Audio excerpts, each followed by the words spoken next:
sini, lepas tu dia masuk parking sini.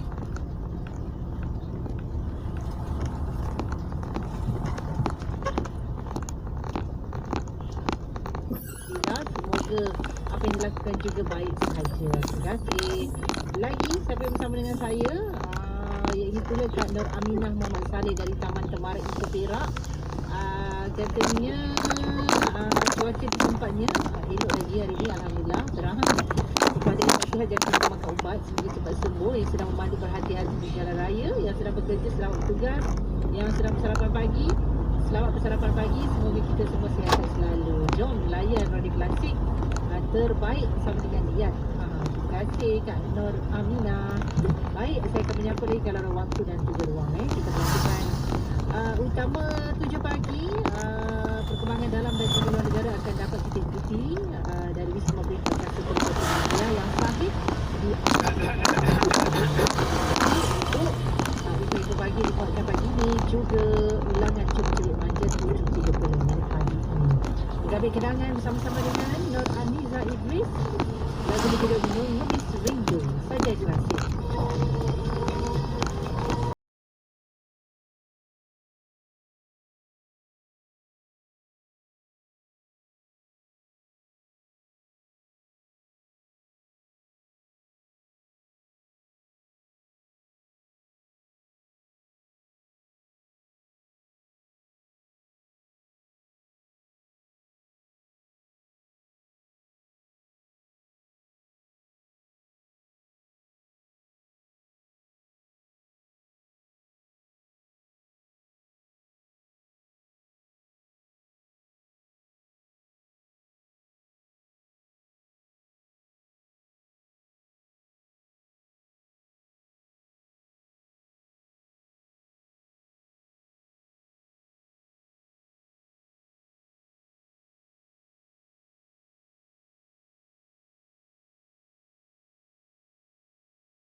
Belanjawan 2024 cakupi semua segmen masyarakat bantu pertumbuhan ekonomi negara. Konflik Israel-Palestin, PBB rayu masyarakat antarabangsa lindungi hak asasi manusia. Assalamualaikum, salam Malaysia Madani. Saya Siti Aisyah Malisa Yohanis dalam Utama 7 Pagi.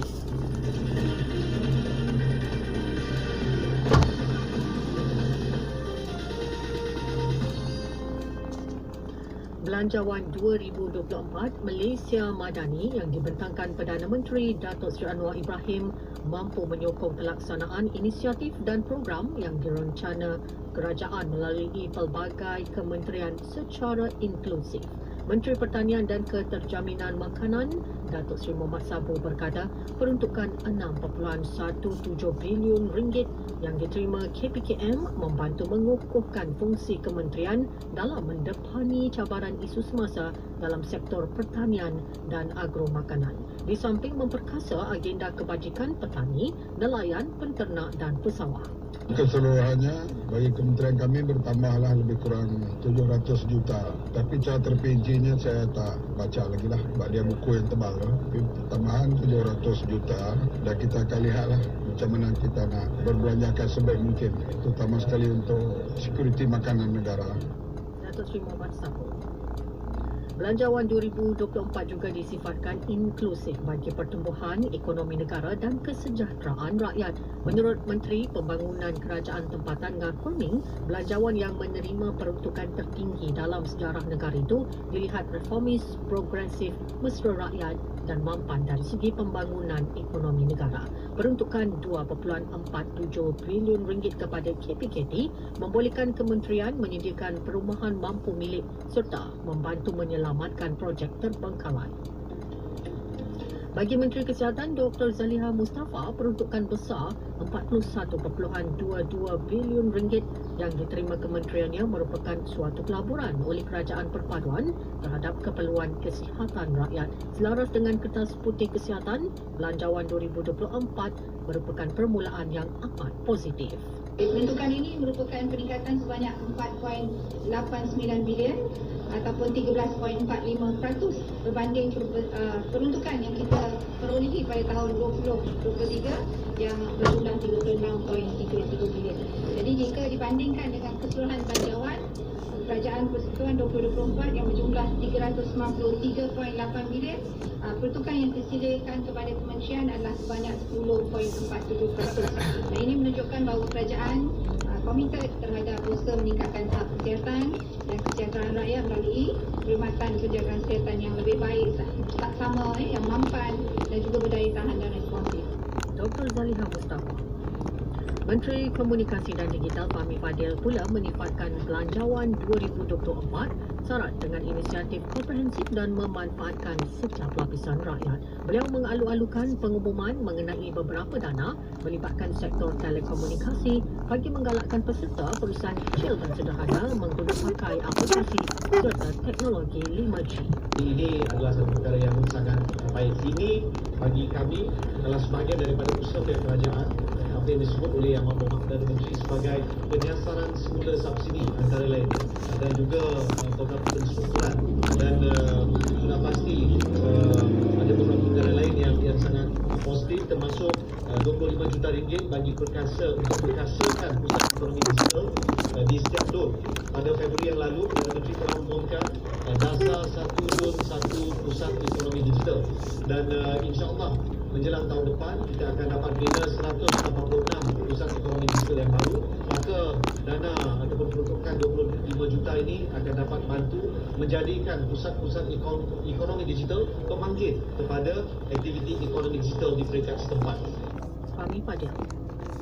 Sementara itu, Menteri Belia dan Sukan Hina Hioh gembira kerana kebanyakan permintaan yang disenaraikan kementeriannya diluluskan dalam Belanjawan 2024. Paling utama, pelepasan cukai khusus untuk sukan kategori baharu bagi pembelian peralatan dan perbelanjaan. termasuk yuran latihan sukan yang diperjuangkannya selama ini. Kemudian kita dapat ran padanan sukan 50 juta. Ini sangat membantu untuk membaiki prestasi atlet kita dan menganjurkan lebih banyak lagi pertandingan tournament international tournament pada tahun depan. Untuk perbelanjaan podium untuk atlet, kita dapat 72 juta tahun ini, termasuk 20 juta untuk road to gold dan 12 juta untuk atlet para. Dan peningkatan podium ini adalah sebanyak 31% berbanding peruntukan yang diterima tahun depan. Yang kita juga suka adalah 20 juta untuk rakan muda. Ini sangat membantu dalam penganjuran aktiviti pengisian masa untuk golongan belia. Untuk perbadanan stadium, kita dapat di Kuala Lumpur pelepasan cukai ataupun pengecualian cukai hiburan 0% ya. Pemberian insentif dan bantuan kepada penjawat awam serta penambahbaikan liputan skim Ex-Gratia Bencana Kerja menerusi Belanjawan 2024, bukti kerajaan mendengar rintihan penjawat awam dalam mendepani persekitaran ekonomi semasa negara yang mencabar. Presiden QPEX, Datuk Dr. Adnan Mat berkata, bayaran insentif awal kajian sistem saraan perkhidmatan awam SSPA RM2,000 kepada penjawat awam grade 56 dan ke bawah termasuklah titikan kontrak jelas membuktikan kerajaan komited dalam menjaga kebajikan warga perkhidmatan awam. Walaupun kita memperharap sistem saraan penjawat awam mampu untuk kerajaan mempercepatkan prosesnya dan seterusnya pelaksanaannya supaya kami anggota perkhidmatan awam dapat menikmati di bawah sistem saraan penjawat awam yang baru ini agar gaji kami lebih selesa, gaji yang pendapatan kami juga lebih selesa. Datuk Dr. Adnan Mat.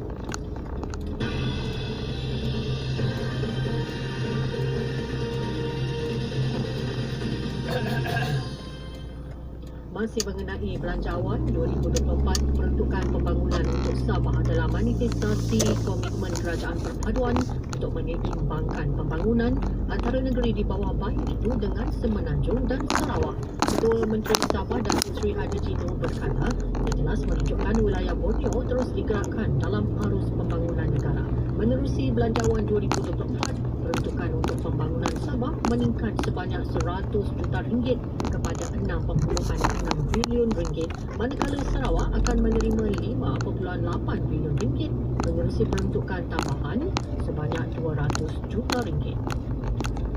Sementara itu, Kerajaan Negeri Kedah menghargai langkah Kerajaan Persekutuan menaikkan harga lantai belian padi oleh pengilang daripada RM1,200 kepada RM1,300 per tan metrik.